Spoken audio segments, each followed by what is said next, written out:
Bhavnagar ST workshop હવે દારૂનો અડ્ડો બની ગયું હોય તેવું લાગે છે।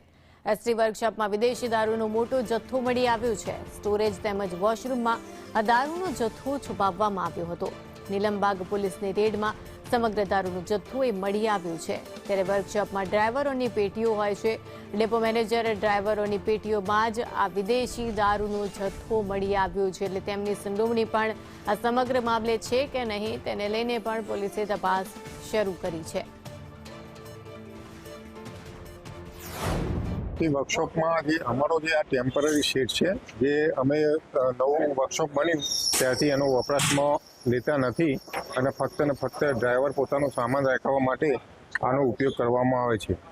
હવે અત્યારે પોલીસ દ્વારા એમના બાતમીના આધારે અમારા જે ડ્રાઈવરની જે પેટીઓ છે એમાંથી અમુક પેટીઓમાંથી દારૂની બોટલો મળવા પામી છે અને એની શોધખોળ ચાલુ છે, કાર્યવાહી ચાલુ છે। એ ચેકિંગ અનુસંધાને ત્યાં બ્લેન્ડર છે, Royal Stag, Signature, Old Monk, એ જુદા જુદા જે પ્રોહીની જે બોટલો જે છે તે મુદ્દામાલ કબજે કરવાની કામગીરી હાલમાં ચાલુ છે અને ત્યાં PSI અને એની ટીમ હાલમાં સર્ચ